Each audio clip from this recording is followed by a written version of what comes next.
Last week I spoke about Gehenna, or what's called purgatory. So it's interesting when you really think about that, So Gehenna is very similar to Gan Eden. The difference is in Gan Eden, you're either in it, so you're in Gan Eden, or you're outside looking in what you could have had, which is Gehenna. So it's not, as I mentioned, it's not so much that something external is being applied, you're not being burnt or something like that. You actually see what you could have got and you're not getting it, you see? And that is Gehenna. To most people, in fact to everybody, that would be a Gehenna. I gave the example where, let's say you bought, some stock that was selling at $5, and you decided, it hasn't moved in a year or two, I might as well get rid of it. And then all of a sudden it shoots up to $50, and you realize you could have been a multimillionaire retired. And now you got to work every day and go to schlep to work, That's a Gehenna. I'm sure everybody's gone through some experience. It's called Monday morning quarterbacks. Monday morning, I think the football games are played Sunday. And Monday morning you figure out, what I could have done if I would have known. Well, welcome to Gehenna, as they say, But it's much worse because we're talking about the greatest of all reward, which is Gan Eden. There's nothing that compares when you realize you could have been in there and you can't. You're denied entry, as they say. So that's basically in many ways what Gehenna is and so on, when it comes down to it, the Ramchal says, Rabbi Moshe Chaim Luzzatto says, that there are all kinds of sins, averos, that a person can do. There's thousands of different ways they can do it in situations and so on, So how does anybody judge the real nature of what you did? I'm saying? There are so many variables and so many factors, For instance, if somebody ate trefa, there's all kinds of questions, Was he hungry at the time? What was his intentions, his mindset, Where was he located? What time of the day? And so on. What did he eat? There's so many different factors that determine the weight or the seriousness of any given sin. Then a guy can go through a whole day and commit 1,000 sins. Who's going to weigh all that? Besides the fact that many of the variables cannot even be seen, let alone known, because they take place in the mind, what he was doing before, was he hungry at all? Maybe he wasn't hungry. But then you have to know what the guy did during the day, if he ever ate or not. There are thousands and thousands of variables to consider on each sin, let alone on 1,000 sins that a person can do during the day. So who can really judge this? So the Ramchal says only God knows the true nature of any deed, the weight, the severity, and so on. But it's not only that, it's also consequences. When you do a deed, it's not just you doing the deed, right? There are all kinds of results that occur as a result, and so on, If somebody writes, somebody writes a novel, that's really filthy. And people do this all the time, or somebody, and a million people read it, right? And so on, or, like Amazon. Amazon displays enormous amount of material. A lot of it is X-rated, That's why even if you have a filter, all you do is turn into Amazon and you can see a lot of the X-rated stuff because they're selling it, Millions of people watch this, and so on. So the consequences of any given sin, not to you, what you did, but what it cost, what it occurred, what it did to others. Who can judge that when you think about that? So you realize that there are almost infinite amount of variables in a deed that a person does.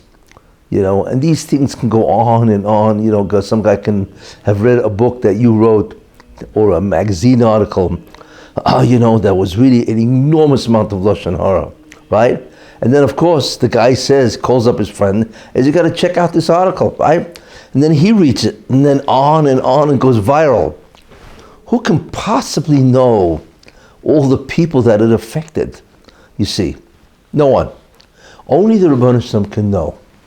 He can know exactly what you did and ultimately what its influence is. You see, which is knowing far beyond the person who did the Avera. Even he doesn't know, And the Rebbeinu Shem knows, and he knows and therefore he knows all the details of any particular deed, whether it be good or bad. It's not just bad.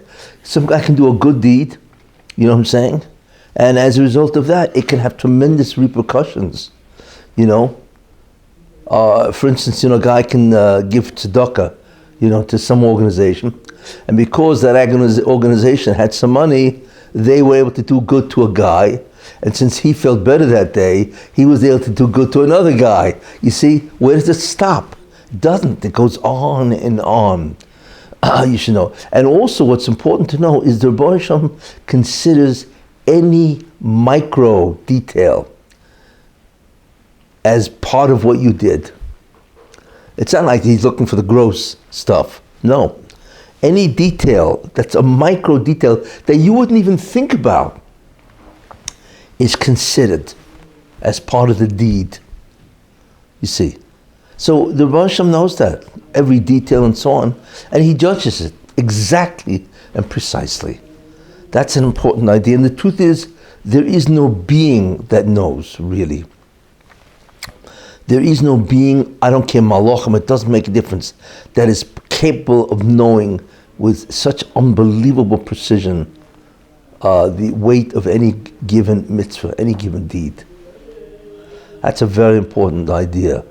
It's all in the hands of God. That's really what it is, A person just has to do the right thing, what he thinks is the right thing, the right way, and just, let it just hang out there, as they say, The Moshe will look at it as only he can, But what's interesting is not only can he judge every deed, he can judge every deed, but he also judges, okay, what do I do with this deed? First of all, do I act on it? Maybe I won't. Maybe there's something which stops the Rebbeinu Shem from doing anything about this. It's called Rachmanis. He doesn't do anything because that person deserves mercy. So God does nothing. It's just there and that's it. It doesn't go away, but it's not acted upon, you see. And that's called mercy, compassion, and so on. Sometimes the Rebbeinu Shem may judge it and do something about it in a minimal way, you see, and not come down hard, heavy, with the full thrust of the law, as they say, the full extent of the law. It's also, again, because even if he's not merciful completely, he can be merciful partially, But who can figure out how much Rahmanas, mercy? Only God, exactly, see? Or if he decides that he wants to punish you, he may not punish you here, he may punish you years from now. He may punish you not here, but he'll wait till Gehenna. Just because you did something, it doesn't mean you get punished here. It may be appropriate for the soul world. That's where you get punished. Or if you did something good, right? He may not reward you here. He may reward you in Olam Haba, right? A good deed, and that's it. You don't get rewarded in any way, and there's no compensation whatsoever for that deed, except for later on. Or he can decide, as I once said, I'll reward you now, right? And you'll sort of eat up the reward, and you don't get anything in Olam Haba. And therefore you will have an inferior status in Olam Haba because you didn't collect on the good deed. because the Baruch Hashem decided that good deed is not appropriate to reward you in Olam Haba, but it is appropriate to reward you here. And therefore you collect, you get it, and so on, and then it's lacking in Olam Haba, thereby diminishing your status in Olam Haba. You see? So the amount of variables is just beyond belief. And the Baruch Hashem comes up with the exact procedure of what to do. Yeah. Ignorance is no excuse? No, it's called, ignorance is called shoygeg. And you say every microsecond, if you're 22 and you're in Miami Beach, on the beach for 6 hours, and you never read Don't Follow Your Eyes, you never read it. He's going to take 6 hours and break it down to microseconds and say, you got to get a smack for this. I don't mean microseconds. He judges the amount of time that you're involved, yeah. He judges if you're guilty, in the sense that you should have known. Did you know? You should have known. Imagine a guy's taking pot. He's 22 years old and he's smoking pot. You think the police guy is not going to arrest him if that's an offense? Of course he is. Then they'll say, and the guy said, well, what do you want? I'm only 22, what do you want? And I even took the pot for a half hour, big deal, So the guy's going to say, the police guy is going to say, tell it to the judge. You say, don't tell it to me, go tell it to the judge. He's the judge, not me. You see what he does, And everything is judged appropriately. Look, if you didn't know, you didn't know, so you're okay. If you really didn't know, but then remember, shoygeg is you didn't know, but you could have known. There's an element of negligence. That's why a shoygeg, right, is guilty, is a sin. Even though you didn't know. But God weighs if you should have known, you could have known. You see? He weighs that. And he knows, let's say, you want to do a sin, but you're not sure if it's a sin. But you could have called the rabbi and asked him, can I do this? But you didn't. You see? Because you didn't want to be told it was forbidden. So like this you figure, well, I can plead not guilty, I can plead shoygeg. You see? God knows this kind of business also, you're going to fool the guy. And where so many people get caught up on? The inconsistencies in their life. Everybody is a hypocrite. Everybody. There's no such thing as a straight guy, totally. I mean, maybe there were tzaddikim gemurim, means total tzaddikim that was straight. But let's face it, we are so contradictory.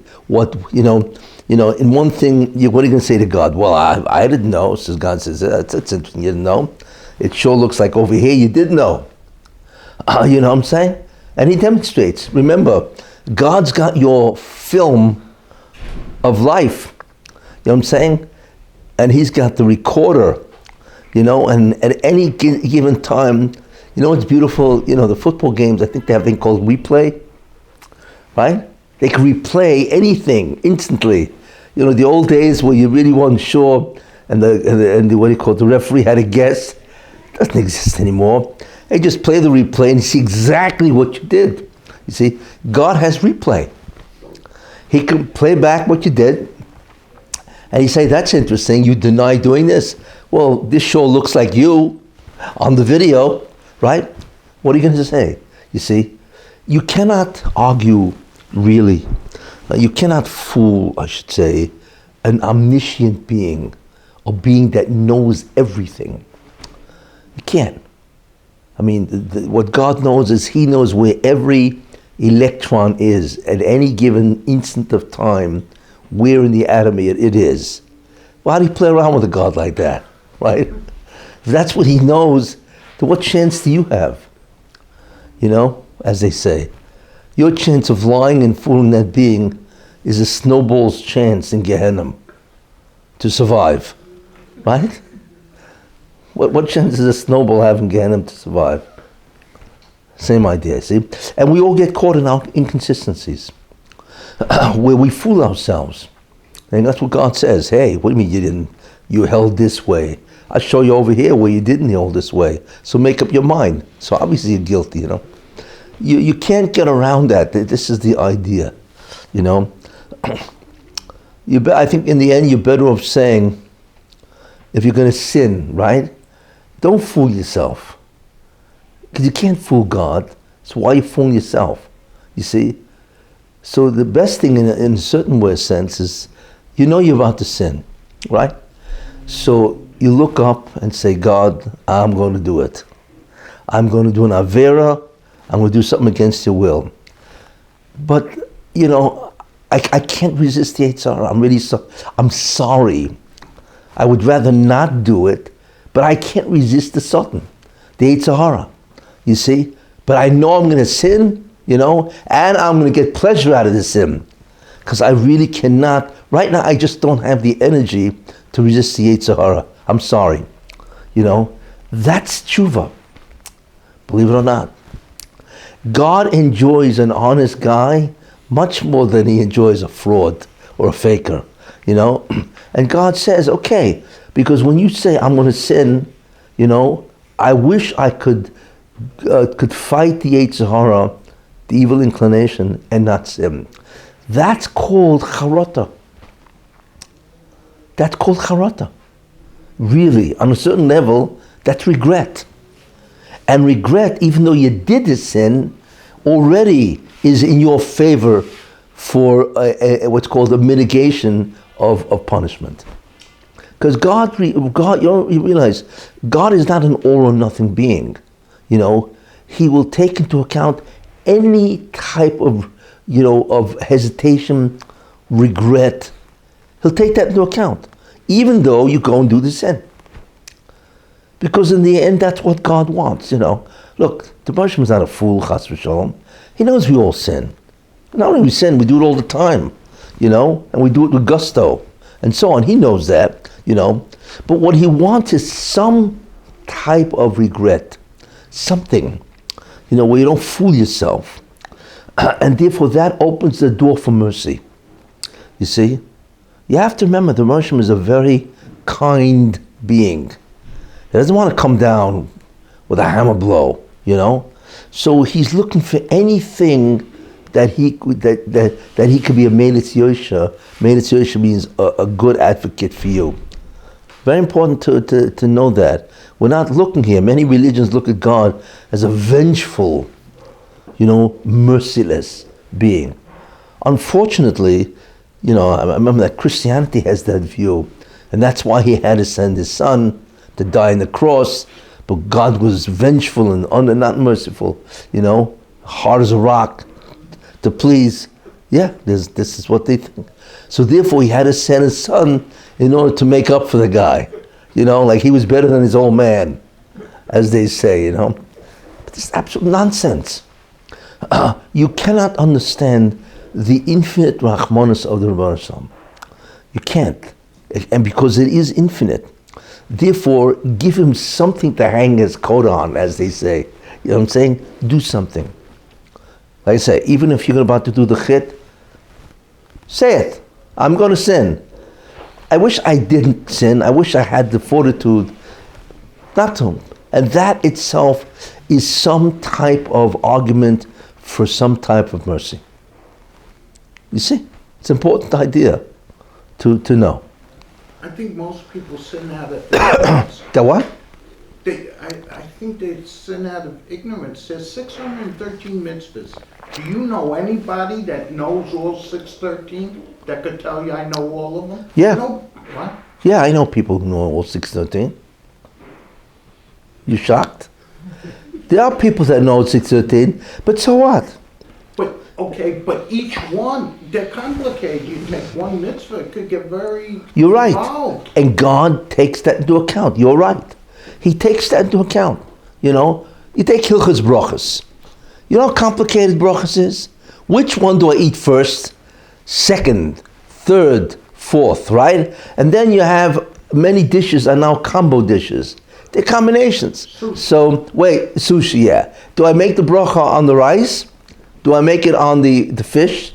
inside, or the avocado. Like, what did I do? I don't know. It's complicated. And many times, even if you know the halacha, but you don't know the halacha on this dish, you see, God knows that. They're complicated. The laws of Shabbos are very complicated. You know, is this a malacha? Is it not a malacha? You know, am I allowed to do it in these circumstances, etc.? You know what I'm saying? And a guy can't learn it all. You know what I'm saying? You can't know everything instantly. It can take you years to master the laws of Shabbos. That's how complicated it is. So what happens while he's learning the laws of Shabbos? Right? He's violating Shabbos, which he's going to do. Yeah, but what is he supposed to do? Learning proceeds at a certain pace, but sins proceed at another pace.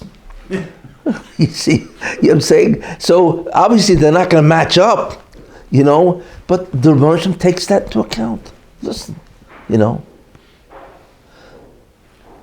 In the end, like it says in this argument also is ignoring the fact that a person has an obligation to make himself informed. He can't walk around a whole life saying, I'm ignorant. Yeah, well, exactly. When he wanted to be an accountant, he went and got himself an education and became a big accountant. Yeah. He was ignorant. He didn't know anything about accounting. What he wanted to do, he did it. Yeah. That's taken into account. Yeah. Did he have the will and did he have the time? You know what I'm saying? To do it. You know, look, in the end, you can't play around with the Rebbeinu Shalom. You can't fool him.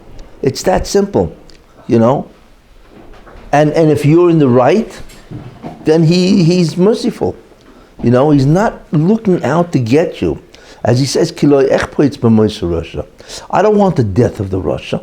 You know, Kim B'Shuvah. I want it to return. Return means not only a total tshuva, it means any type of reason for acquittal or mercy, regret, whatever, and so on, you know. And that's really what it's about. And you have to rely on that. Look, where do we know this? It says Nahazinu, Tzaddik v'Yosher, Ein Ovel, where it says the Rebbeinu Shalom is a tzaddik, he's righteous, means you will never get anything you didn't deserve. That's impossible, right? And not only that, he's Yosher, he's fair. And Ein Ovel, there's no avla, you see? Because a guy can say, wait a minute, you know, some woman can say, well, my husband had a heart attack.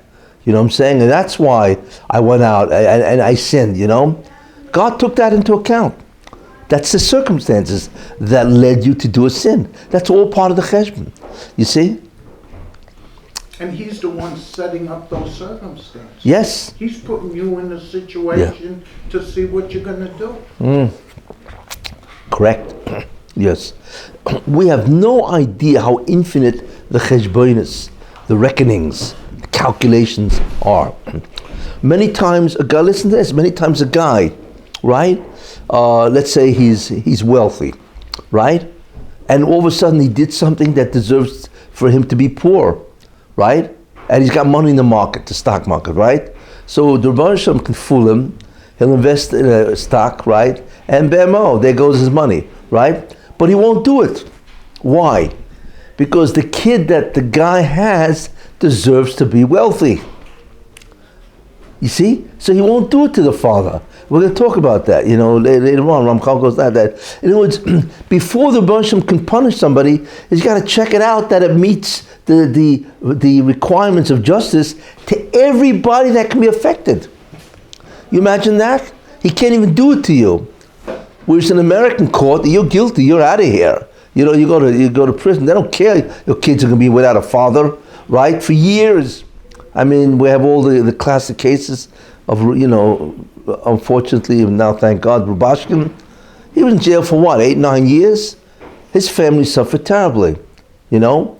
Because that's American justice. What happened to him is beyond, it's just, it is such a travesty of justice. It's beyond belief, you know. But look, whoever did this to him is going to rue the day, pay for what they did. They have no idea what's in store for them. But whatever, you know. But the Rebbeinu Shalom says, no, I can't do it to him because one of his kids doesn't deserve to have an absentee father for 6 years. And he won't do it. Are you going to tell me, so then what is God going to do? Believe me, he's got his options. He knows exactly what he could do in lieu of this. But it's just so interesting to see how exacting is the justice. That's, like I say, God can stop the whole business because somebody down the line doesn't deserve to have this absentee father or even to have this pain. You know, let's say the guy's mother, she's a tzaddikus and her son committed a crime. There's so many scenarios, right? And if her son goes to jail, right, then the mother will feel terrible.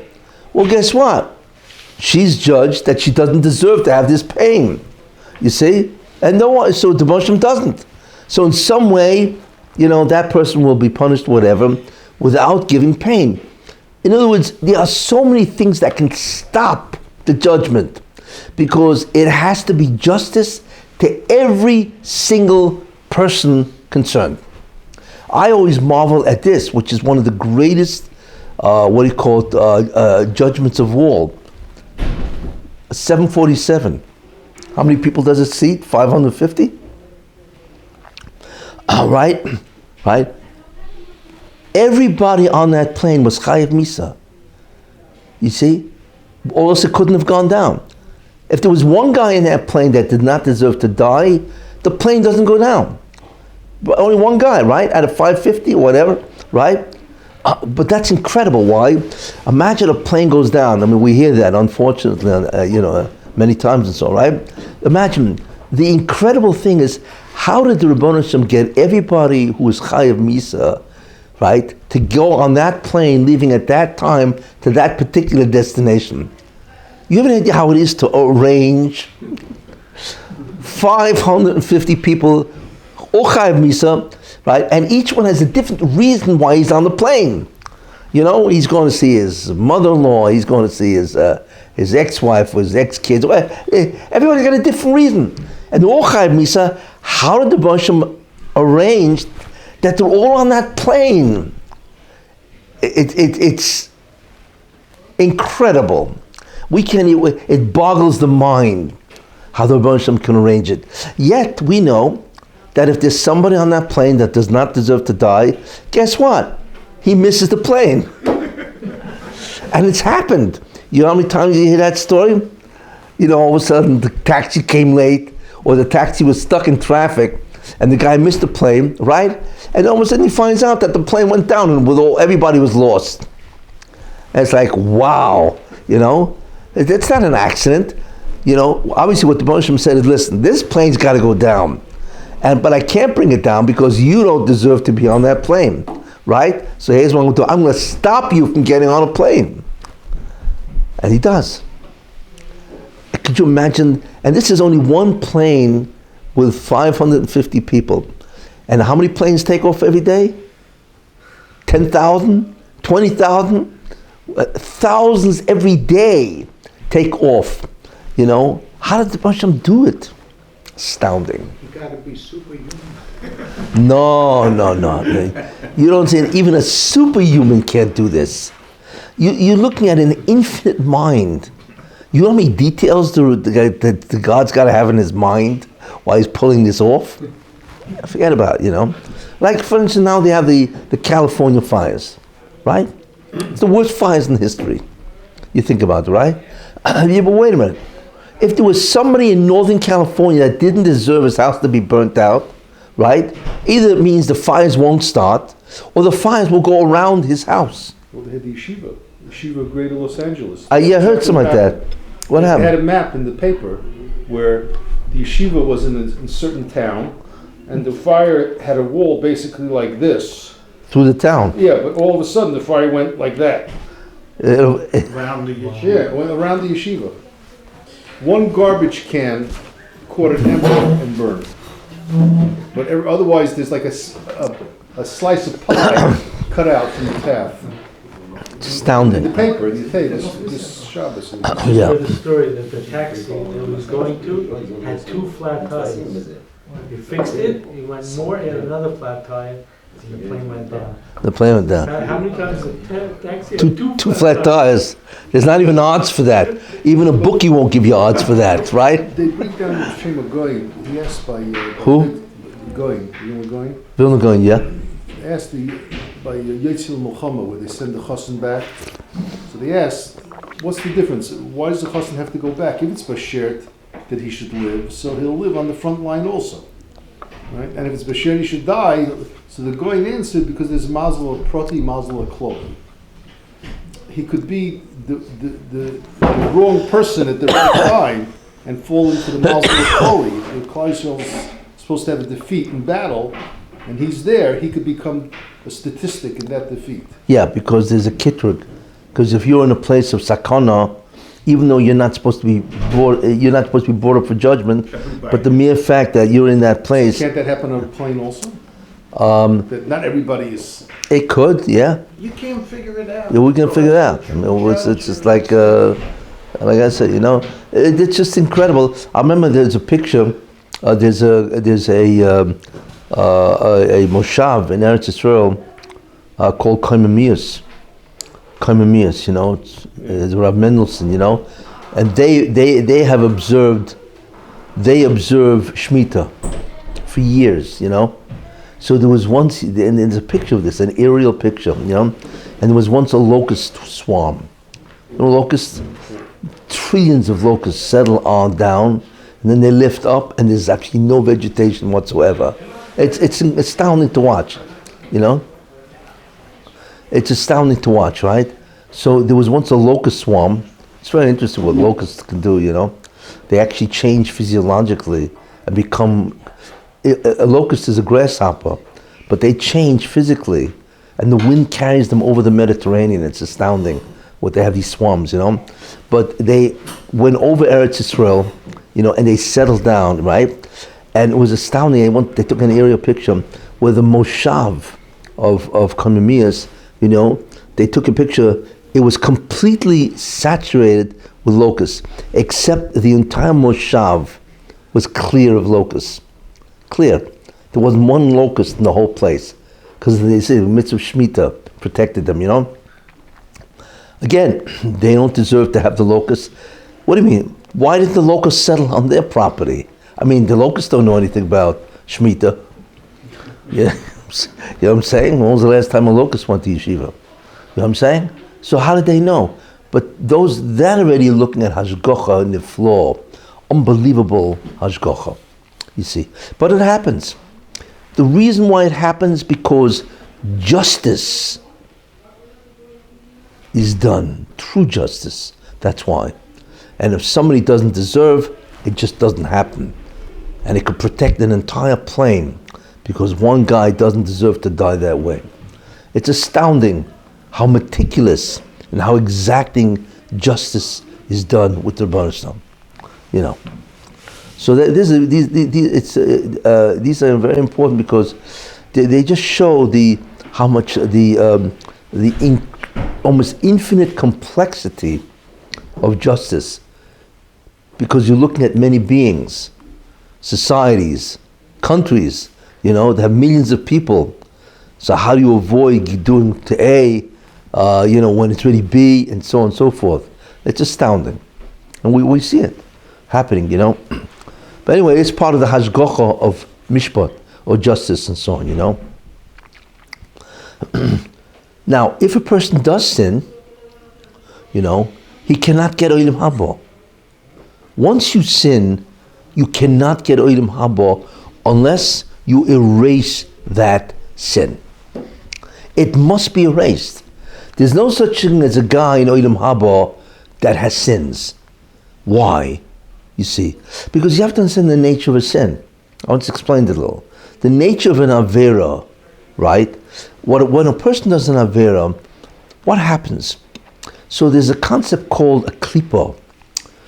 It's really part of the satanic group, And what a klipa does, it's tumah, and that blocks out the aura of the Rebbeinu Shalom. It blocks out. It's a barrier. When a person sins, fundamentally, he creates a barrier that does not allow the light or the energy or the presence of God into his neshama. It's a barrier, you see. So the question is, and not only that, but your body becomes much more physical. becomes much more gross, because the light of the emotion, what's called the ha'ora, is denied, and therefore the Yetzer Hara becomes much stronger within you. It's one of the consequences of sins. So the question is, wait a minute, how can you go to Olam Haba if there's a barrier that surrounds your soul? Because the whole point is to be free of the barriers and enjoy the presence of God. You see, the aura, the light of God. Therefore, you cannot get Olam Haba as long as you have a sin.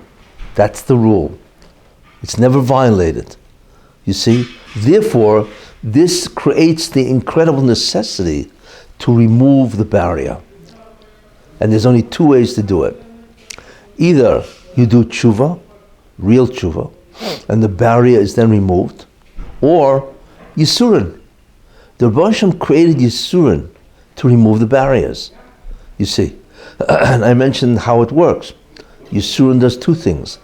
It counteracts the pleasure you had from the sin, right? So it's measure for measure. You had pleasure doing the sin, so the suffering is an exact antidote to the pleasure that you had doing the sin. You know, so it's sort of like you've paid the price. You know what I'm saying? So therefore, Yisurin on that level will expiate the sin. Or what it does also is, Yisurin is also a way that you realize that you are nobody. Because if you were somebody, why don't you just remove the suffering? So a Yisurin really is a lesson to you that you're really nobody. Because what's happening to you is something that nobody would want, right? Unless the guy's a masochist, then God's got problems in that.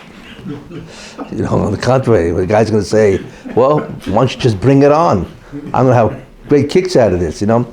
But I don't even think God is going to have problems at that point either, you know?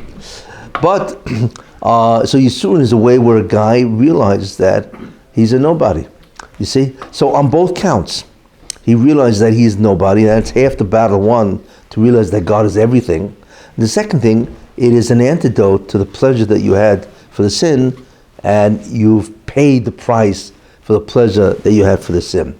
And that's the Gzera. God built that into creation. You see, if he didn't, how would you remove the barrier that the sin created between you? It's called the machitza. How would you remove the barrier, the partition that separates you from the light of God? And Olam Haba is all about the light of God, right? You can't. Therefore, it doesn't make a difference who you are. You could be the greatest tzaddik of all, but if you got one sin that you got, you must remove it, or you cannot get Olam Haba. One sin will remove you from Olam Haba, if it's not removed. You see. Now the punishment, again, could be in this world, in many, many forms, or it could be in the Gehenna, one or the other. You know, and God judges where you can tolerate it best, and so on. You know, people, the general rule is that to suffer in this world is better than to suffer in Gehenna. You know, it's interesting that that suffering in this world is a better alternative than suffering in Gehenna. And you know, and obviously people come back, you know, all kinds of situations, you know, to suffer in this world, and some people come back only to suffer and then they die. The classic case, of course, is children. You know, you walk into a children's hospital, it's terrible to watch, because you look at them, not only it's terrible to watch kids suffering, you know, it's terrible, especially for your parent. It's a Gehenna for the parent. But it's terrible for the kid, and so on, you know. So why are they suffering? Yeah, get kids at 5 years old. You know what I'm saying? And the answer is because that child could be here basically just to atone and then move on. You know, those are kids that can suffer for, you know, it depends how much. There are kids that dies in the uterus of the mother. Then there are kids that are born and they die within 30 days. There's all kinds of cheshbonos. But the reason for that is because their basic mission in life is to atone for whatever sins they have, right? Removes the barriers, and then they go straight to Gan Eden. That's their mission, you know. And that this concept really is the explanation of why children suffer, you know, and so on, you know. And obviously each child is judged based on its gilgulim, on what it did in previous lives. And it's an exact cheshbon.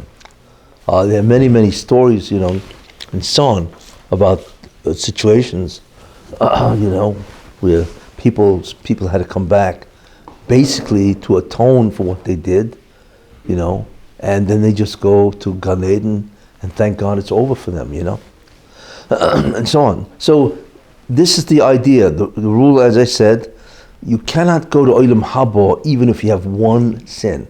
Now, to you that may be insignificant. Come on, I got one sin. You're not gonna let me in? Come on. And the answer is no, you don't get in. Even if you have hundreds of millions of mitzvahs, you got one sin, you're out. So of course at that point in time, you're begging, to go to Gehenna just to get rid of this one thing, and God obviously provides that, and so on, so that's very important. But thank God, Yisurin is an incredible gift. Even if there's no tshuva? Well, assuming there's no tshuva. But there are many people, they don't do tshuva, especially if they're coming back because of a previous incarnation. They don't even know what to tshuva on, But let me give you one interesting thought, okay? There is a mitzvah that can atone for this life and previous lives, even if you don't know what it is. You know what it is? It's very interesting. You know what Kaddish is, right? Say Kaddish. If you say, let me give you a very good tip. It's all important stuff, how to navigate this world, right? But this is a very important tip. If you say, Omen Yehei Shmei Rabba Mavorach, Dulam Umeil Mayo, right? May God's name be blessed for eternity. That's basically what it means, right? And you say it, what's called B'kol Koichoi. I think it's one who says the Rabbi Shuban Levi, right? It says, they will forgive you even if you sin for 70 years. What's B'kol Koichoi? B'kol Koichoi means with all your might, with all your energy, power, intent, Now, it's a question of what does B'kol Koichoi mean, with all your power? Does it mean you gotta scream at the top of your lungs? Is that what it means? There are people who say it means that's why there are people in shul that scream. I think it's a mistake for several reasons. First of all, you disturb everybody else trying to think about what the words mean, and I think therefore you should not do it. It's one thing if it won't affect somebody else's mind, his kavanah, his intent. But you scream at the people who scream at the top of their lungs. I consider this a terrible deed because they prevent others really from thinking about the meaning of the words. But what B'kol Koichoi certainly means is to know the meaning of the words and intend it. Then it's even worth saying. When you say Omen Yehei Shmei Rabba, say it in English or say it in Hebrew, and then say it in English so you know what it means. Isn't that line Aramaic in that? Who? I was told some of those lines in Kaddish are Aramaic. It's Aramaic, yeah. That line's Aramaic? Yeah, that's Aramaic. Shmei Rabba is Aramaic. Sure. Now, the Maharal, which is very interesting, but it says, Moichlin even for 70 years. You see? Can you imagine what this is? It's astounding. It's an incredible protection. Means even if you've sinned for 70 years, right? This is a shield that will protect you. Now, there's a moral that says, why does it say, even if you've sinned for 70 years? You know what I'm saying? So he says an incredible concept, because the average lifespan of a person is, they call it 70 years, right?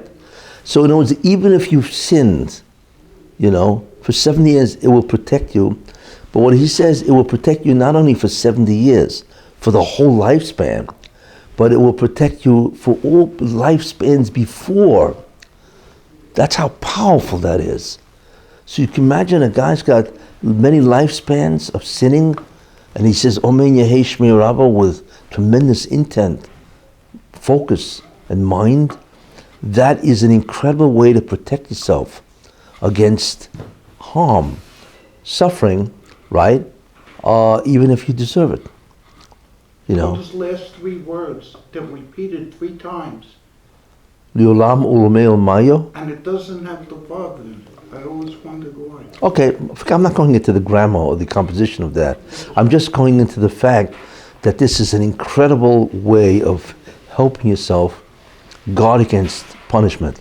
Now, what does that mean? Does that mean you never get punished and so on?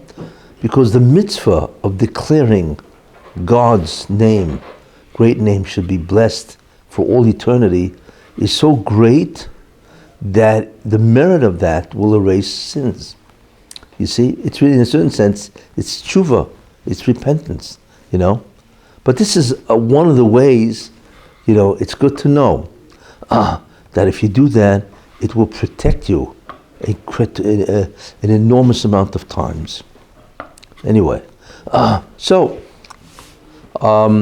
any case, so therefore Yisurin does that. It erases the sin, and therefore once your sins are erased, then there's no barriers, and then of course the light of Olam of Gan Eden or Olam Haba, obviously you can now enjoy it and so on, you know.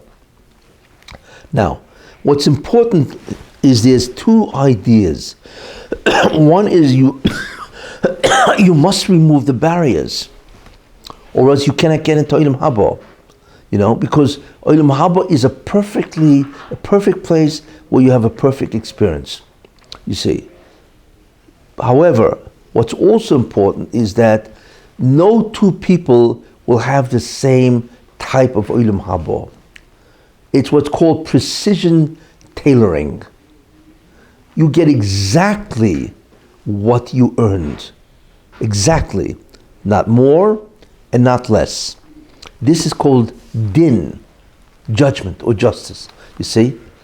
And that's basically what you get. So that means that even if you have no barriers, it doesn't mean you're going to get the same attachment and intimacy with God as everybody else. Not at all. You will get exactly what you've done, what you caused, you see? So therefore, in Olam Haba, it's the light is unlimited. The light is there's no barrier for the light, but it doesn't mean that the light therefore is unlimited. No, it is limited. It's limited to the amount of mitzvahs that you've done. So there's 2 concepts here. One is what will limit the amount of ha'ora, of divine light, is the barrier. And even if you remove that, and there's no barrier, but the light itself can be limited based on your deeds, based on your acts. That's an important, very important idea, that Olam Haba, no 2 people experience the exact same Olam Haba, because no 2 people have the exact experiences and the exact amount of deeds and so on, you see. So clearly, Olam Haba is a place that will have a community of people, right, at many different various levels. You see? There will be people with enormous amount of light, and there will be people with much less light. There is a minimum, and God knows exactly the minimum. In other words, if your deeds bring you up, let's use wattage as watts of brightness, and so on, So God knows that you need at least 100 watts to get into Olam Haba. That's how much light you need. If you have deeds that do not add up to 100, but they add up to, let's say, 70, no Olam Haba. Because for whatever reason, there is a minimum amount that you will get in the future world. Less than that, there's no future world. You see, now that's generally what's called the majority. But we don't know what a majority is, because the majority doesn't mean number. It means number, or quality and quantity. So we don't really know what that means. But it has to be a majority, you see? And that majority will give you more than 100 watts. You see? Less than that, less than the majority, however God counts it, will not give you the wattage, you see? And if it goes too low, then for whatever reason, it is insufficient to give you a future world that is eternal. Insufficient. So you have to remember that even if you remove the barrier to Olam Haba, that means there's no barrier. But what's the wattage? How much light is God giving you? How much energy, how much divine presence? And that varies for each individual. So, like I said, there will be people in Olam Haba that are at the top of their game, so to speak. They are getting stuff that we cannot even imagine. But I want to tell you something. Don't think that, well, if I'm only getting 200 watts and another guy's getting 800 watts, hey, you should know it's fair because you don't deserve more than that. That's all you did. You know what I'm saying? But I want to tell you something, and you have to understand this. What's 200 watts or 105 watts, right? If you took, listen carefully, if you took all the pleasure that you had in your life, yes, in your life, right? Not bad, I mean, whatever it is, right? You know, and you put it into a pill, and you took that pill, yes, in one shot, what a dose, right? It would be unbelievable. I hope so, right? For people, right? What happens if you took all the pleasures of your life and you combined it with all the pleasures of everybody who lives in your generation, and you put that into a pill? That would be, right? What a fix. That would be absolutely incredible, right? And you took it in one shot. I mean, you'd have a high like, from here to the end of the universe, you know. And what happens if you had a pill that took all your pleasures, all your generation's pleasures, and every pleasure of every human being that ever lived, and you put that into a pill, and you took it, then it would be ecstasy beyond belief. All of that whole pill doesn't equal 1 second of Olam Haba. You can believe what Olam Haba is? It's incredible. We don't know. And that's the daily stuff. You know, the guy who's got 105 watts, he just made it over the 100 barrier. That's what he's getting. You see? We cannot understand the pleasure that is waiting for us in Olam Haba, because it's greater than the total amount of pleasure experienced by every human being that ever lived per second. You see? So even the minimum is beyond belief. So don't think, it's not like a consolation prize, he's getting the he's getting the Lexus, the other guy's getting the 1984 Volvo or something like that. No, it doesn't work that way, you see. Olam Haba is a place that the reward is beyond comprehension for every second. But even in that, there are gradations. That's all, you see. So that's an important thing to keep in mind. When you say light, that's the attachment you have to God. To God, correct, yeah. Now with the light, Moshe had light coming from him. You couldn't even look at him. He had to wear a veil. Correct. So you got 100 watts, you got the minimum. You're not going to go near the Chafetz Chaim. You couldn't take it, right? It would seem so, yeah. It would seem that you probably cannot go. Look, if you can experience what he's getting, if it affects you, then maybe you can't. They used to say that. There was some tzaddikim said that. I remember there was once. I'm not sure who it was, but there was a tzaddik who said, "Go and see." He was in Bnei Brak, this tzaddik. I'm not sure who it was. So there was another tzaddik who lived in Yerushalayim. He was a tremendous person. So he says, I advise people to go now and visit this guy, because in Olam Haba you will never see this guy. He's just way up there. He's in the penthouse. In the penthouse, right. He's in, what is it called? Mar-a-Lago? Trump's Palace, whatever that guy has it, right? That's how, So it would seem that you may not be able to meet or experience people because they're just too far, you know. But it is possible, you should know, you'd be surprised where you can wind up, you know. For instance, one of the things is, if I recall correctly, you know, there are people who have come back, and they had an accident, and then they came back to a relative, or maybe their spouse, you know, and the spouse asked them, "Where are you now?" You know. So there are people who said that I'm in the Heichal of Rashi. You can imagine, believe that. Why? Because I learned Rashi every single week. So the reward of that is I'm in his chamber. Now, that doesn't mean you're experiencing everything he is, but just to be in his chamber is incredible. You see? And there are people who say, same thing with the Chofetz Chaim. You know, there are people who are incredibly active, spreading Shmiras HaLashon, the laws of Lashon Hara, and so on, who are in the Heichel of the Chofetz Chaim. That's an incredible place to be, you know. So just to be in his chamber, obviously, and you could do that by studying a specific author's work. Maybe that'll get you in, and so on, you know. Yeah, but even if you get the minimum, at least you could see all your friends. It's a joke. Didn't you tell me one time that it's really an eternal experience? Yeah, So it probably is. You wouldn't have an Olam Haba. You would see, like, I could have been. Yeah, you would have. Now you know all your lifetimes, and you said I could have been there. Yeah, yeah. That will haunt you And for that's eternity. well, that's Gehenna. Remember what I said? Gehenna is fundamentally. It has to be taken care of somehow. And Yeah, well, you it's can't. eternal. Either it doesn't bother you. Right? God took away that feeling that it bothers you. Yeah, because or you just don't experience what the other guy's going through. You don't know really, you know.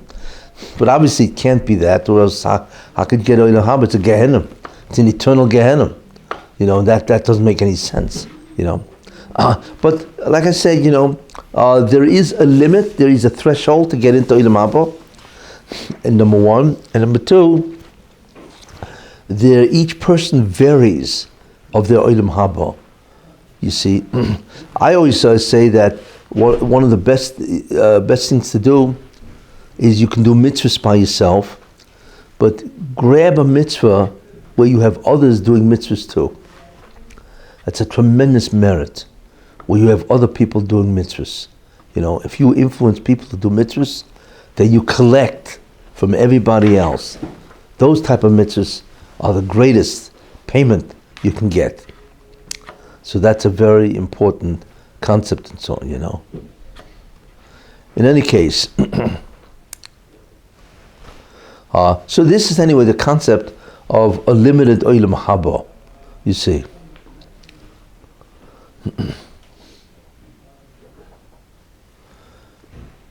So what we begin to see is that it's a very complicated affair.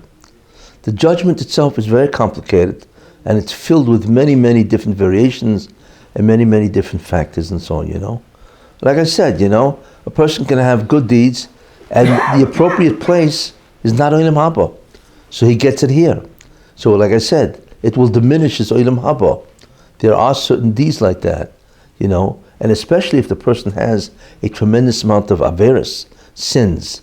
So he may not deserve an Olam Haba. Like I mentioned once, you know, guy's got, you know, 51% good, and he's got 49% bad, you see?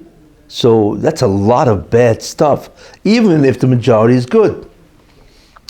So what the Rebbe Hashem may do is give him some of the good here, and it diminishes his place in Olam Haba, because he doesn't deserve that type of Olam Haba. So therefore, he basically winds up in an inferior status. This is, as I mentioned, is also happens. It could happen to people also, you see. You're talking about fear of punishment. What does it mean, like, do the mitzvah for heaven's sake, not fear of punishment? Well, what the concept of lishma, to do a mitzvah for its sake and not for any other ulterior motive. Yeah. If you do a mitzvah, what should be your intent, really, when you do a mitzvah?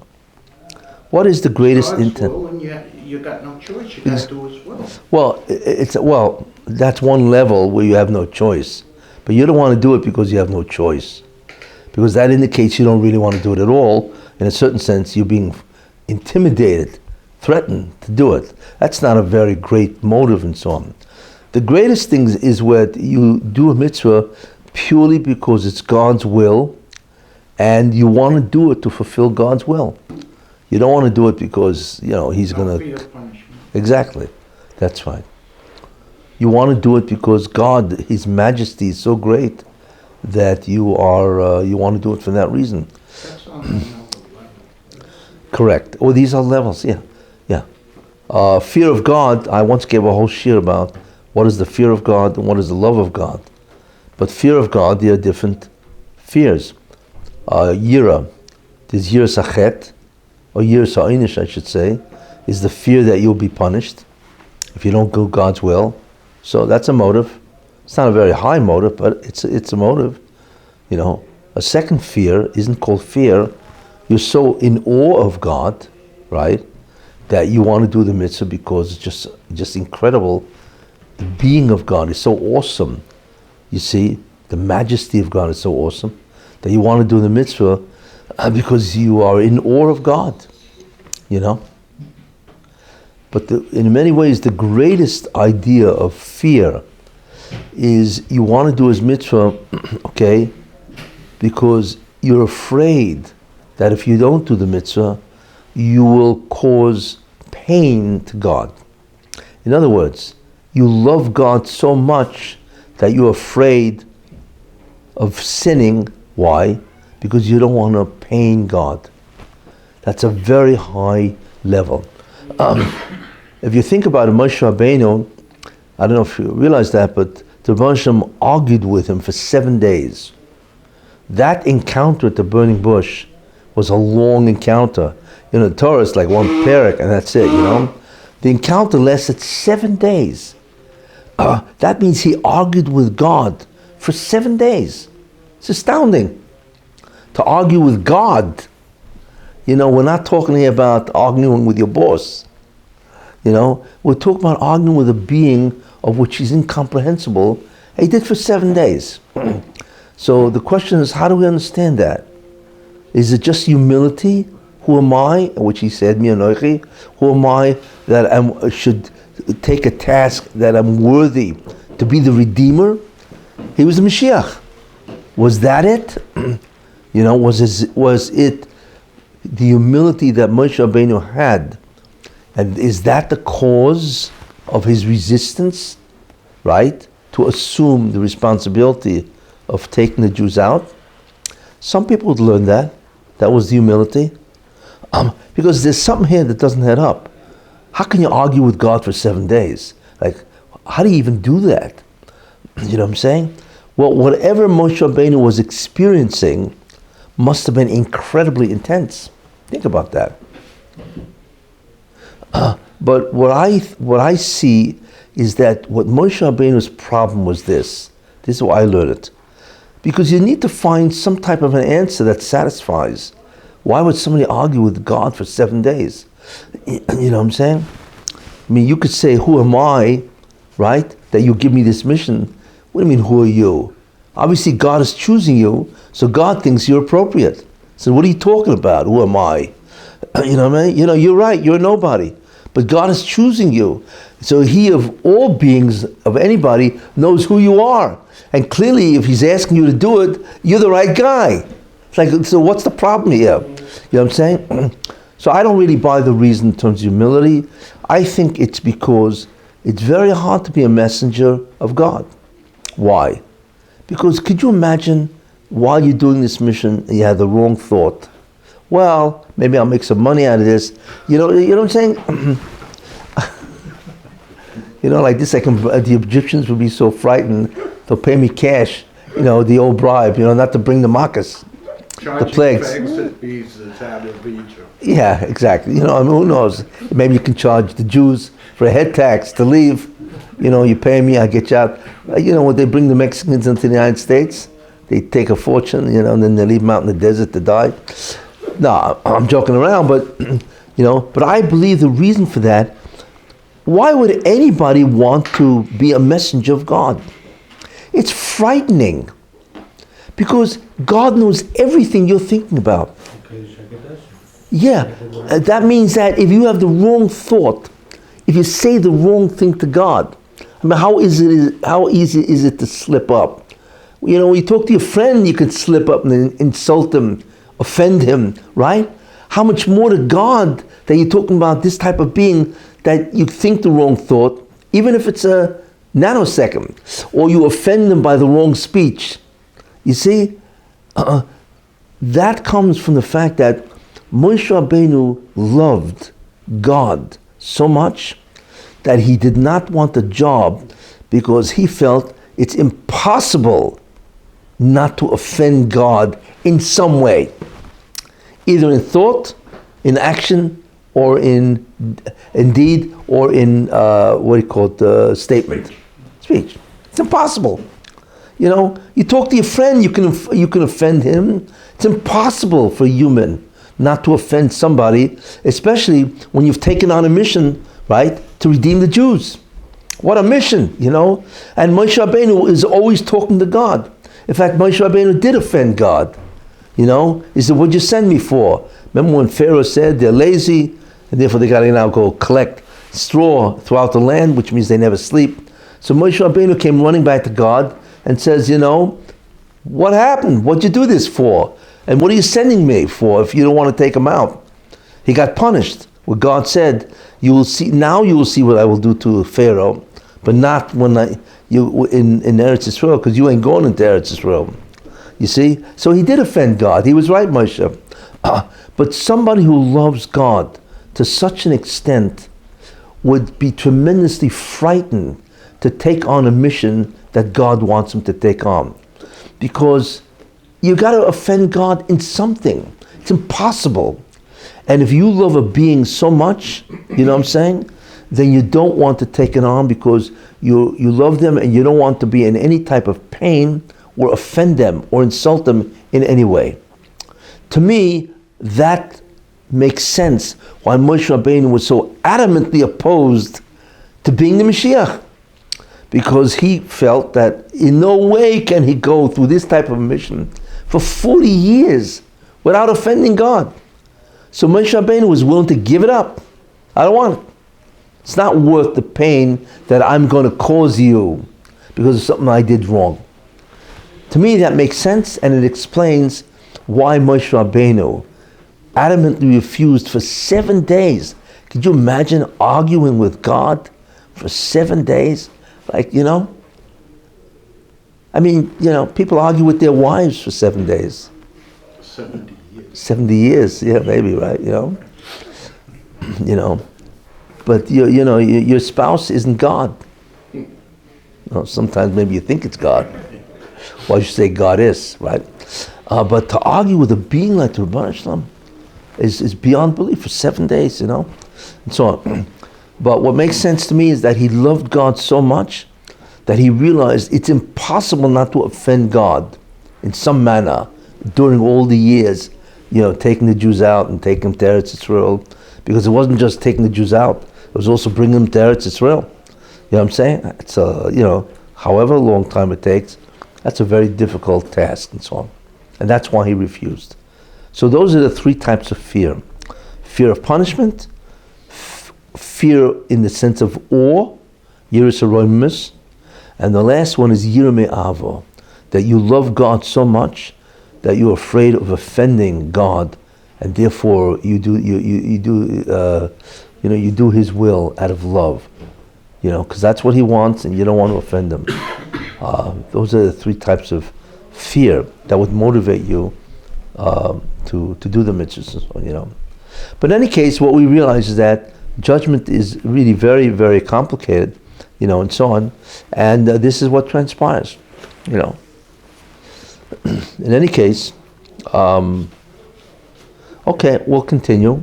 It's really a long subject in terms of the hashgacha, of the supervision that God has, the judgment over the acts of a human being, the acts of Jews and so on, and we begin to see, like I said, it's very complicated, and so on. But in the end, what you have to believe is that God is an absolutely, not only correct judge, but fair. Because every judgment that God does is always mixed in with compassion. There's always Rahmanas in all of his judgments. In other words, even when he finally decides to give it to you, there's always compassion with it. Either he'll give it to you over a long period of time, so you won't, it's like a sledgehammer, and so on, or he will soften it and give it, like I say, over a long time, or he won't do it to you, he'll do it to, a possession of yours, so it's easier for you to tolerate if it's done to a possession of yours, and so on, But there's always compassion mixed in with the judgment, Although sometimes we see there is no compassion. It does happen when it's just come down and that's the end of it. It's called absolute justice. What's happening in Northern California, his house burns down and then he dies, he and his wife. That's like what they say, lo yolenu, that's a mishpat that is so severe. But we don't know the cheshbon, we don't know why it's happening, and so on, But in any case, generally speaking, there's always some type of Rahmanas involved in the judgment. Any case, yeah. There's all different types of punishment. Could be on your possessions, could be on your body, pain, or you could play with your emotions. He could make you nuts up. Well, that's body, mental. It's mental. Or you can pain somebody else that you love. You got to watch this. The way that's Rahmanas also. What? The way the fire, the one shot, can put you, make you sick for 50 years. That's ancient Kamayim. Oh yeah, you mean damage you in such a way. Yeah. Sometimes a chesed, the person dies right away. In that sense, yeah. Oh yeah. There are people with that pain, they can't get rid of it. Well, yeah, it's like, listen, surgery is also chesed, but who wants surgery, right? They're sick for years and years. Yeah, oh yeah, sure. Guy gets a third-degree burn, forget it. If a guy gets a third degree burn over 80% of his body, it's like, and never people have gotten that, especially burns. They're the worst things to have, And your skin comes off and they got to give you new skin. And you want to think about this. Yeah. Doing tshuva is so important, as the Rav said, but we live in the hour right before Mashiach, his is concealment. We're living in the door of Hester, yes. Hester Panim. Yes. So, what's your question? My question is on a personal level. The Mishnah says that everything's midah midah. Hashem shows us what we did wrong when He punishes us, that we correct the aveira, our bad behavior. Yes. So, does that still apply with the Hester Panim generation that we're in? That we can figure out, according to our punishment, Says examine your what we're doing wrong? Yeah, because we're getting slammed. We don't know, what's going on here? Generally speaking, it's not easy, but generally speaking, there's a midah keneged midah, measure for measure. Right. So if you look at the reverse of that, then maybe that was the sin. But not always. Many times you cannot figure it out. When Hashem doesn't want us to figure it out? No. So If he wanted to figure it out, he'd send you a telegram. So when we're suffering, so how can we rectify You can't. the wrong behavior? The way you rectify the wrong behavior is by suffering. The decree was that we're not interested, because what that probably means is that God gave you many, many opportunities to do tshuva. It's usually what happens, right? And you ignored all the opportunities. So finally God says, guess what? No more opportunities. Here it comes. You see? But that's part of the judgment, But I would imagine that God gives you opportunities where, it becomes obvious to you in some way that you are sinning, but you're not correcting it. So at a certain point in time, God says, you know. So it has to upon, what is the rough say that's most applicable today in our generation, it has to upon?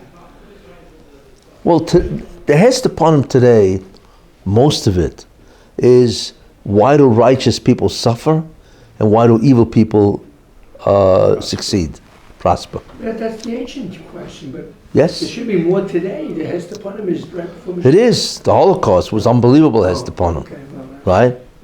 You know, Jews have been dying for 2,000 years. I mean, that's beyond belief, what kind of concealment of divine presence, you know. That's called Hanogas HaYichud. Hanogas HaYichud is the attribute or the conduct of God to bring the redemption in a way that makes absolutely no sense to us. That's, I mentioned, it's called a backup system, you know. And things happen to bring the redemption, that's its purpose. But it acts in such a mysterious way that we have no comprehension of what's happening and why. The Holocaust is a classic example, because the Holocaust exceeded all boundaries of death. You know, like I say, you know, millions of Jews died with the Romans. Yeah, but they killed them in a normal way, with the sword. The Holocaust, well, this was not normal. You know, you don't bake people in ovens. You know what I'm saying? You don't take their skin, right, and make lampshades out of it. I mean, this whole thing is ridiculous. And what are they doing? They're crazy. You know, you want to kill people, there are ways to kill them. But this, you take their fat to make soap. You know, you take their skin to make lampshades, right? And the torture. The torture is incomprehensible. They didn't just die; they died like vermin. You have to understand what the Nazis in Mach Shemam v'Zichron did is beyond human comprehension. The civilized humans don't act that way, and what they did wasn't human. You know, it was with incredible contempt for the Jew. They looked at the Jew like he was a cockroach. You see, and as a cockroach, you know, even as a cockroach, you stamp on him and that's it. You know, these guys didn't do that. They took incredible pleasure killing you in the most vicious, vile way possible. You know, that talks about a rage, a hatred of the Jew. You know, it's very hard to tap into the rage that Nazis had against the Jews. It was a rage, an anger, incredible, livid with rage and so on, you know.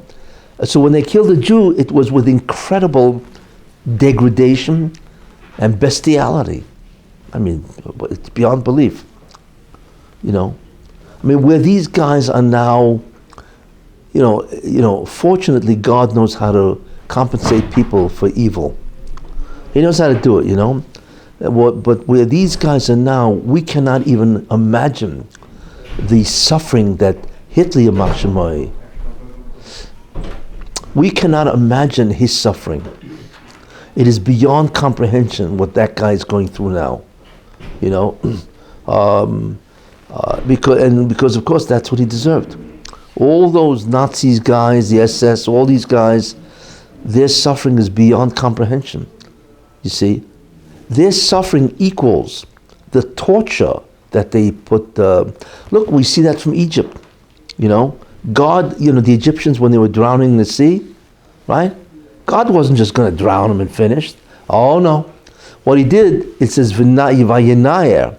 He took the Egyptians and it's like, you know, you bake, you know, you like that, you know, you turn them over and over, and every time they go, the pain must be, you know, these guys were mushed in the water, you know, with unbelievable pain, you know, and that's what they deserved, because what they did for the Jews was incredible, you see. But what these guys did was much worse than the Egyptians. You know, Egyptians, you know, they made you slaves with tremendous amount of pain, but they basically didn't kill you. You know, Nazis killed you in the most despicable, torturous way. You know, only a God can destroy these people in the right way. Only God can make these people suffer in a way that is in some type of equality in terms of what they did. You see? And that's exactly what's happening now. You see? They're all getting their, they're all getting their comeuppance, as they say, you know. But the people do not realize, all these anti-Semites, they have no idea they'll be destroyed. You know, and each one will be destroyed exactly in the measure that they deserve. You know, I mean, you see that it's funny in the parshas of the Haftorah of Nitzavim. Which was the Haftorah of the week of the World Trade Center, where God says all of a sudden it should be I think it's Yeshayahu, you know, where he sees God coming all dressed in red. You see what a vivid portrayal. God's coming, it's a nevuah, it's a prophecy, and God is coming, he's all dressed in red, you know. So I think it's Yeshaya. All of a sudden he's frightened because he thinks maybe it's time for the Jews to suffer. So God says, no. The reason why I'm red, I mean, the metaphor is because I'm going to wipe out Edom, you see. And what I just did is it's like, you ever see these grapes when you squash grapes to make the wine, you know? So God says, I just squashed Edom, like the winemaker squashing the grapes, you know what I'm saying? And all that red grape stuff spurted on my garments. You know, I mean, that's what God says. I mean, we say, wait a minute, you know, what would a liberal say to this? Hey, come on, you gotta forgive him, you know? I mean, liberalism is such a tragic way of thinking, you know. You know, a liberal has to look at the Torah when God says, you know, and you will wipe out evil, you know, and I'm going to crush you. Just the language that God uses, you know. Liberals must go crazy when they read this stuff, because according to them, what are you doing? You got to forgive sin, you know. What do you mean forgive sin? What do you mean? There's no such thing, forgive sin, or else the whole world would be a hefgewelt. The whole place would be, you know, just like, it's chaos. No. Everything is an exact measure, and God, which is what you think about, God does not mince words, and He's not afraid at all, and He tells you like it is. You know, you do this kind of stuff, I'm going to blow your brains out. You know, where's the liberalism? You know, where's the humanity? Well, that's the humanity. I'm going to blow your brains out. You know what I'm saying? Oh, I'm going to crush you, you know, until your bones are embedded in the crucible. You know what I'm saying? This is God's imagery. Because God is an exacting individual. He's filled with compassion. But when the judgment comes down and says, hey, this is it, get out of the way. Because God's coming after you. As God says in Ha'azinu, you know, Ani achaye, I give life, I kill. Ani memes. You know, people are afraid to use the word kill, you know, but God says, Ani memes, you know, I kill, Ani achaye, I give life, and from my hand there's no rescuer. It's too bad. It's over with, because there's nobody can rescue, you see, and that's what the Hashem is going to do to all these anti-Semites, all these people that have made Jews suffer for thousands of years. Every one of them is wiped out utterly, and this is what they don't realize and so on, you know. The Haftorah this Shabbos was Obadiah, which Obadiah. talks about what Yeah. Edom gets theirs, Yeah, that's right, yeah. and very harsh terms. Very, yes. Yeah. Not So, sugarcoated. Yeah. So that's why, you know, you look at these people and say, well, are they crazy? Don't they understand what's going to happen to them? Didn't they read the Bible? I'm sure they took Bible in the Christian classes. You know what I'm saying? Don't they read it? Do they think it's, you know, it's not true, or it's a exaggeration? Are they crazy? You know, it's suicidal people. That's what they are. You know, I gave the example last week of the tiger and the cubs. Remember that? Yeah, that's what you're playing around with. You're playing around with the tiger's cubs, you know, and you're about to take them and steal them and all that, and all of a sudden you turn around, and there she is, Mama Tiger, looking at you from 5 feet away. I mean, you're dinner. You are dinner. Maybe with or without spices. but you are dinner. That's what these guys, So the tiger's just looking at the guy while this guy's doing it, That's the Rabbi Hashem. He's looking at these people playing around with their tiger cubs. Is there any envy in Olam Haba that some guy's getting so No. much? No. You're getting a minimum. No. There may be a realization, but there's no envy, or else it would be Gehenna Yeah. for eternity. You'd be burning up. No, there's nothing like that. Olam Haba is a place of pure, unadulterated, unmitigated pleasure. Remember, Newton's third law. There's an equal and opposite reaction. That's called din. Newton's laws reflect the heavenly,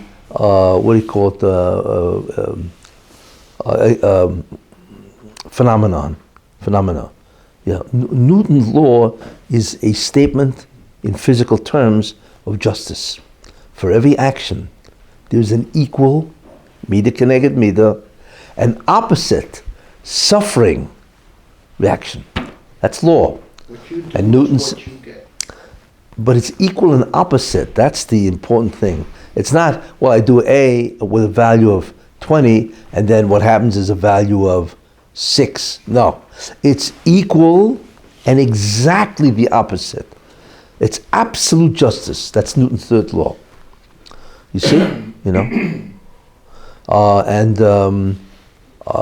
That's a manifestation of his third law. And that's what justice is. Now God can stop it or delay it, but he will never overlook it. You see, don't mistake God. God can delay and so on, He does a lot of things to help people, but he will never mavater, overlook and just, although he could, because then that would produce bread of shame if he does that. And God is trying to avoid bread of shame as much as he can. So everybody, each person has his own file cabinet for every deed, in thought, speech, or act that he ever did, and everything has a value attached, and that value ultimately is what God will react in the future world. You will get the exact value of everything you did, and then that's fair. Nobody can have any complaints and say, hey, why is he getting that and I'm getting this, And God says, hey, he worked this way, you didn't do a thing. What do you want? You want his reward? And so on,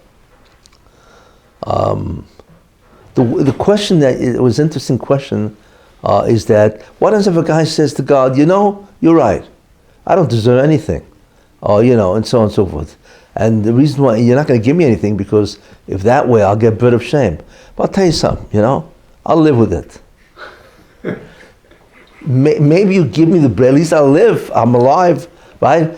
Give me give me all the reward you want, and I'll live with the bread of shame, Will God allow that? That's an interesting question, because then the guy says, listen, I have the bread of shame and so on, But there's no conversations about this. Like, no one's asking anybody's opinion. Like, in what? There's no conversation. Nobody gets to tell their bunch, let's make a deal. Right? No, that's not true. No, it's not making a deal. But you say, do. we want to change your system, Lord. Right? He can present the argument, right? Where? And by the heavenly court, you have a malach. No. It's fair. You can say whatever you want. The problem is that it's all bad. They have all the evidence. I mean, you can't say anything that's a lie, because instantly they know exactly if you're lying or not. That's the problem. You can't make up. You could say whatever you want. Everybody. What's called due process. Mm-hmm. Just ask Kavanaugh about that, right? It's all due process. You have a right to. You can present your argument. That's it. See where it goes. I mean, it's interesting to think about, because remember, in the end, God loves mankind. He loves Jews, but he really loves his creations. He made them So what happens if a guy says, listen, I was a bad guy. You're right, I was bad, But I want to tell you something, Hey, you're my father. You call yourself my father. And God is not just the father of the Jews, really. He's the father of everybody, So come on, if I ask my dad, give me a break, will he do it? You can pull that kind of argument because the Baruch Hashem does call himself mankind's father. You're my creator, you're my father, or you have infinite mercy. Maybe I can borrow some of that infinite mercy and extend it to my situation. What's the Baruch Hashem going to say? It's interesting, Yeah, but he could say, look at all the breaks in your life I did give you. Remember this He one, will say that. and this one. No, you understand. No. But the guy's admitting. The guy's saying, you're right. I don't deserve Olam Haba. Based on actions, it's over with. But what happens if he appeals to God's sense of mercy, kindness, of chesed, right? Or the fact that God calls himself Avinu, Father. You know what I'm saying? Because you're appealing to something beyond justice. You're saying, listen, you're right, you have your rules, but maybe you can overlook it and allow me Namadik Sufa, and I'll live with it, for the rest of my life, which is eternity, Would be interesting to see what God says. Is the bread of shame that bad? Apparently it is, because we all wound up here because of it. We're all in this world because of the bread of shame. That's why we're here. And that's why your life looks the way it does, because you need to correct the bread of shame.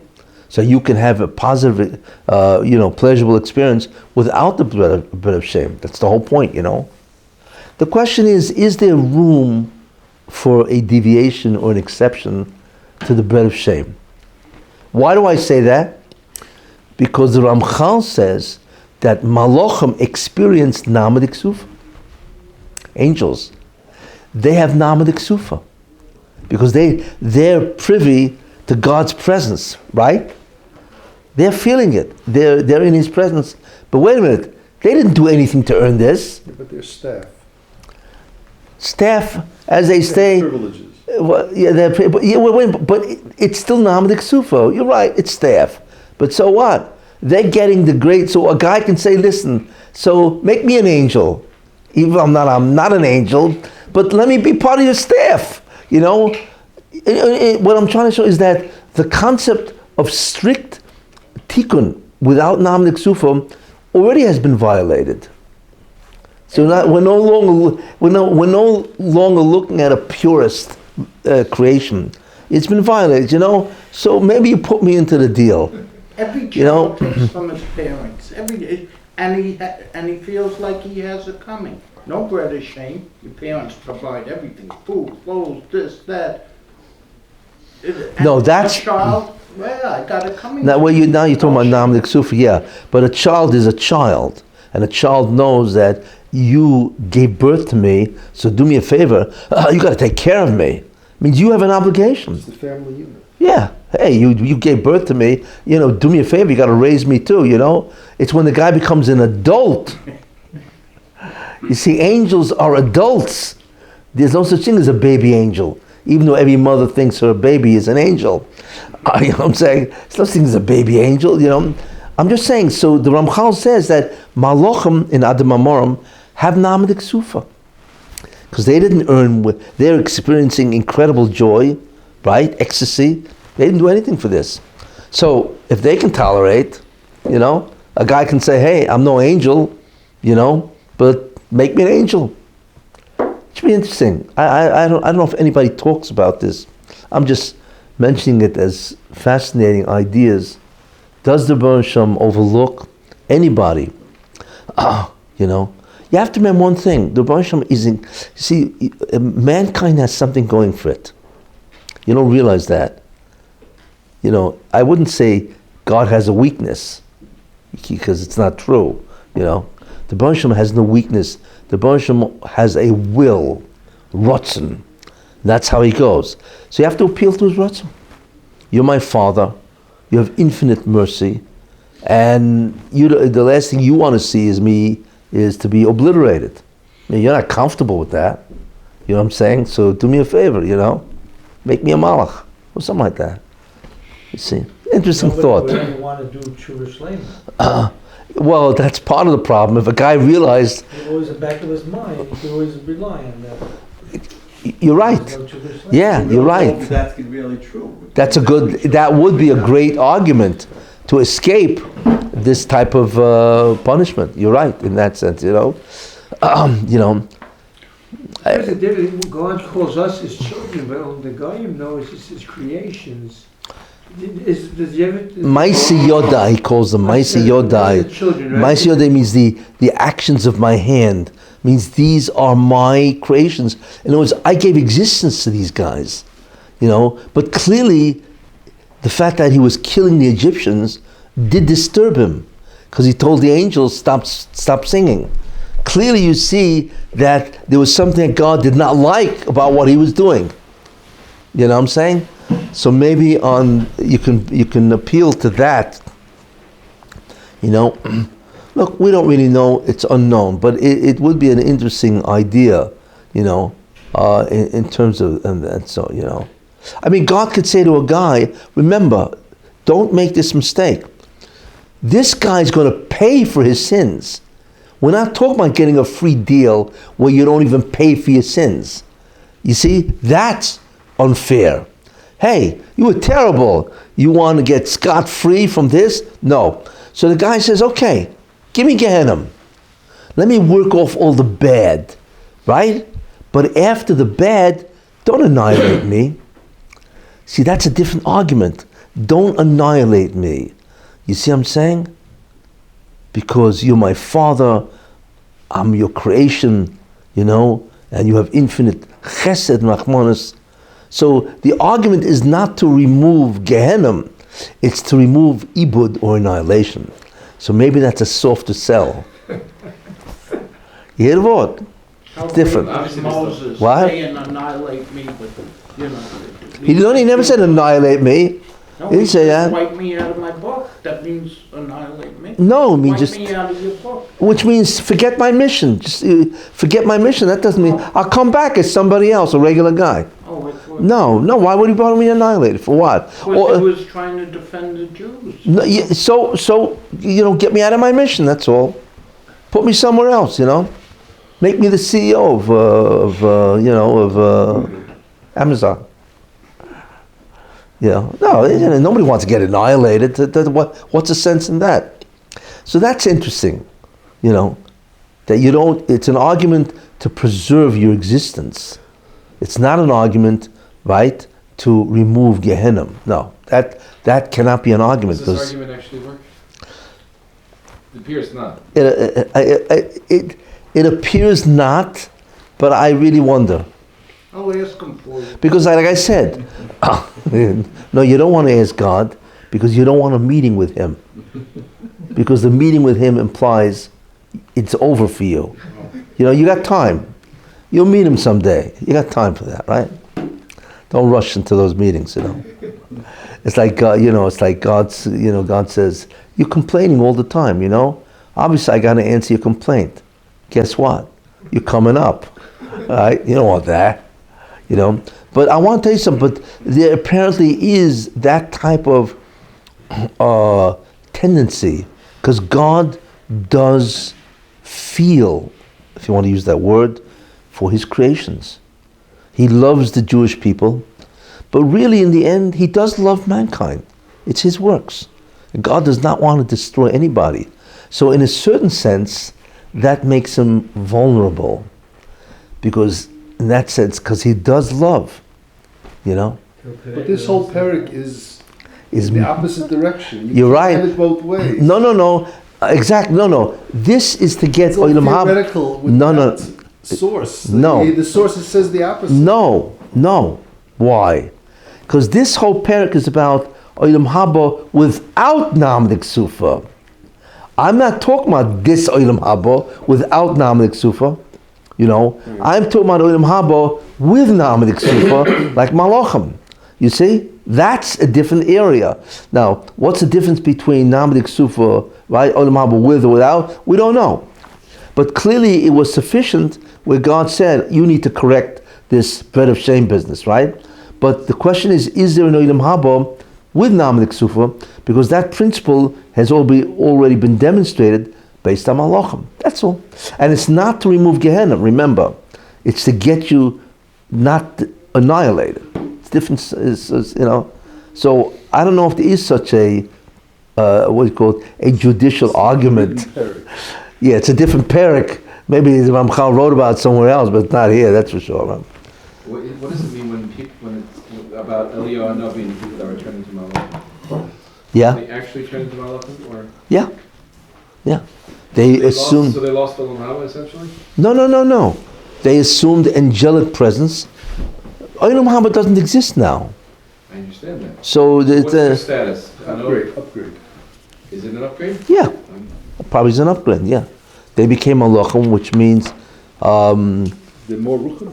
yeah, they enjoy God on a much greater level. That's what a malach does.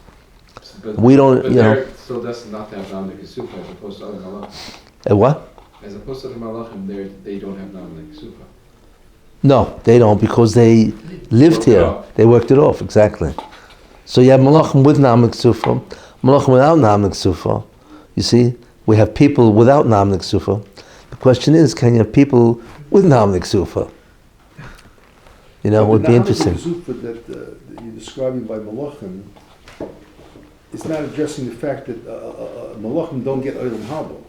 They only get constant presence with the Kaddish Baruch Hu. But that could be a different gallery totally. It is. You're right. Olam Haba is a different type of situation than where the Malachim are. But the Malachim are experiencing Naaman Ksufa, which means they are getting something which is beyond our understanding. Yeah, but it's like a free ice cream cone. You know, the guy they get Well, a free ice cream kid's cone. brother has ice cream Yeah, but a trucks. They person- get all the free ice cream A cones. person who's destined Fine. for Ibud would take that over Ibud. Of course. What's Unless, the only thing is, if Navi Ksufa is that bad, then Yeah, but they have a deficiency. They He'd rather want have to the get ice the cream I cone. don't Torah. see the Instead of argument there. human No, beings. You don't get to name Right. the terms. Right. They wanted the Torah theoretical given to here. them. Well, that's It's the the unwritten parak. yeah. It's the unwritten parak. Or yeah. See that. Yeah. It's an interesting question. It's an interesting question. And torture for the Malachim and Kolayan. It can't be torture because they experience it, They can't see, got no eyes or Gan Eden. and there's no tikkun for them. unless that contributes to their There's no kid, contribute to the lack of their lack of the chira is it contributes to it because not only do they have the presence of God, but they understand that if I don't do this mission, then I'm done. Then he's done. Yeah. So they also feel just so much the Naaman Ksufa that they feel drives them to just fill that gap all the time. It's kind of There must be a meaning gap. they are driven by the Naaman Ksufa, Who are you talking about? the Malachim. I know what you mean by they're driven. What's Naaman Ksufa? I didn't earn my existence. Yeah. So they're driven. I'm a recipient without they're driven to any fill merit. that discrepancy. You know what? Try to as much as possible fill that gap. But they Solve can't. that. There's no tikkun for They them. did try. They wanted the Torah, right? What? Get up in the morning. They argued, So give we- us, but to somehow God, we're give us No, the they- Torah, not they the will human cross- Yeah. beings. Yeah. You have So to there know- must be some kind of a lack that they wanted to complete to get the Torah. It's either that, but they would not have gotten rid of the Naaman Ksufa even if they got the Torah. Why? Because there's no Yetzer Hara. There's no. I mean, in other words, there are two things required here. One is you have to have free will. The second thing, you have to have options to choose. There's no option to sin by a malach, so there's no reward, even if they had free will. You need two things for Naaman Ksufa. One, you have to have free will, and two, you have to have options. One of them being the ability to sin. You don't have that, you don't have anything. No options. You know what I'm saying? It's like Russia, you know? There were elections, there's only one candidate. You know what I'm saying? So it's free will, you can do whatever you want, which obviously then means you don't have to come and vote. But there's always one guy that's going to vote, and he won by one vote. You know? And the guy who voted for him, right, was himself. It's called a self-fulfilling prophecy. You know what I'm saying? So, But that's why a Malach can't do anything, because he has no options. Even if they got the Torah, because they asked, to Moshe Rabbeinu, will let us give his Torah, but it was never to give them a way of getting rid of the Nam Sufa, because they can't earn it, like I say, because there's no options. They just wanted to fulfill the will of God at a higher level of greatness. That's what you have to say by a Malach, Okay. I'm glad everybody's so really involved at this late hour, But it's good, I'm very glad, But it's interesting to think about, to juggle all these types of concepts. Because who thinks about, about these ideas? But they're living ideas. We're talking about the plan of creation. It's the greatest thing to think about. God's mind is the greatest thing to try to figure out. What is in God's mind? Everybody's trying to figure that out. You know what I'm saying? Usually for their benefit. You know what I'm saying? We're trying to figure out because it's a fascinating subject. The subject is the mind of God. What's in it? What's he thinking about? You know what I'm saying? The Rabbi said Mashiach ben Yosef is going to illuminate. Yeah. So why does he have to die, Mashiach ben Yosef? Who? Mashiach ben Yosef. That's a whole different story. Does he have to die? No. That's he survives. He survives. The Gemara says that the whole Levi is Mashiach ben Yosef. Yeah, so God changed it. And there's many remuzim of why of the fact that he changed it. What he does is he brings Mashiach ben Yosef back through incarnations, Gilgulim, and he makes him suffer in each incarnation. So if you added up all the suffering, it would have killed him in one lifetime. But since God spreads out, so that is what's called a death equivalency. So the Mashiach ben Yosef survives. And the remes for that, the Goin says, in fact it's in this week's Parsha, no, not this week's, in Vayigash, when Serach bas Osher said to Yaakov Avinu, Oid Yosef, no, Yaakov Avinu said, Oid Yosef Chai, Oid Yosef still lives. That was the remes, that he survived. Everybody thought he was dead in Egypt. Nope, he's still around. So that remes is a remes that Mashiach ben Yosef also will survive. Grow, that's the grow, yeah. So it was saved,